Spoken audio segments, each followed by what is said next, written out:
RS Praveen గారా మంచి మిత్రుడు, సామాజిక స్పృహ బాధ్యత ఉన్నవాడు. అప్పుడప్పుడు కొన్ని కేసీఆర్ అందుకే మీకు పాతకాలంలో రాక్షసుడు ఉంటాడు, ఎదురుగా యుద్ధం చేయడానికి పోతే సగం బలం గుంజుకుంటాడని. ఎవరు వాలా కేసీఆర్ కూడా అట్లాంటి వాడు, ఎంత తెలివి కల్లోడు అని ఎదురుగా పోతే సగం తెలివి గుంజుకుంటాడు.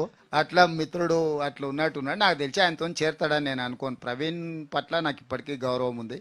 ఒక సామాజిక బాధ్యత ఉండి ప్రజల కోసం తన ఇంపార్టెంట్ పోస్ట్ అంటే తన డీజీపీ అయి ఉండేవాడు, సర్వీస్ లో ఉంది. మొన్న కూడా నేను పబ్లిక్ సర్వీస్ కమిషన్ చైర్మన్ గా వారికి ఆఫర్ ఇచ్చిన. ఎందుకంటే 2 లక్షల మంది నిరుద్యోగ యువకులకు ఒక మంచి రిక్రూట్మెంట్ బోర్డు ఉండాలని Telangana public service commission chairman గా వారిని 15 డేస్ అసలు డిలే అవ్వడానికి నేను ప్రవీణ్ గారిని రిక్వెస్ట్ చేసిన.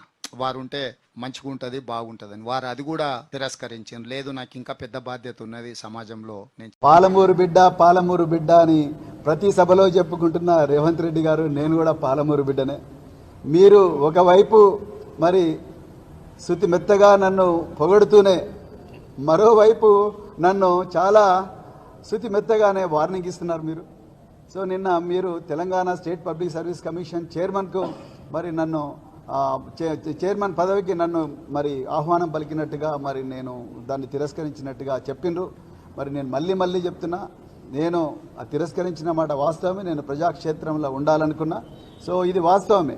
సో అయితే మళ్ళీ మీరు అన్నారు మరి బీఆర్ఎస్ వైపు పోతే మాత్రం ఆయన ప్రజలకు సమాధానం చెప్పాలన్నారు. నేను ఇవాళ అడుగుతున్నా, తెలంగాణ ప్రజలకు స్వేచ్ఛ లేదా? ఏ వేదిక మీద పనిచేయాలి, ఏ ప్లాట్ఫామ్ మీద పనిచేయాలన్న స్వేచ్ఛ తెలంగాణ ప్రజలకు లేదా? ఉంది, బరాబర్ ఉంది. ఇప్పుడు మీరు ఒకవైపు ఏమో ప్రవీణ్ కుమార్ మా పాలమూరు బిడ్డ, మరి మంచోడు, నా మిత్రుడు అని చెప్తున్నారు. మరోవైపు బీఆర్ఎస్ వైపు పోతే ఆయన ప్రజలకు సమాధానం చెప్పాలంటున్నారు. అంటే మీరు వార్నింగ్ ఇస్తున్నారా? లేకపోతే మీరు గేట్లు తెరిస్తే మరి చాలామంది పెరికి పందలు, చాలామంది అసమర్థులు, చాలామంది స్వార్థపరులు, సో వాళ్ళందరూ కూడా ఆ గేట్ల గొర్రెల మంది ఎలాగ వస్తున్నారు. ఆ గొర్రెల మందిలో ప్రవీణ్ కుమార్ ఒకడు కాలేదు. ప్రవీణ్ కుమార్ నిజమైన నికార్సైన నిజాయితీ కోసం పనిచేసే నాయకుడు కాబట్టి ఆ గొర్రెల మందిలో ఒకడు కాలేదని బాధపడుతూ మరి అక్కసుతో ఈ మాట అంటున్నారా రేవంత్ రెడ్డి గారు? మరి మీరే చెప్పాలి. సో నేను ఎప్పుడు కూడా ఆ గొర్రెల మంది ఉండదలుచుకోలేదు.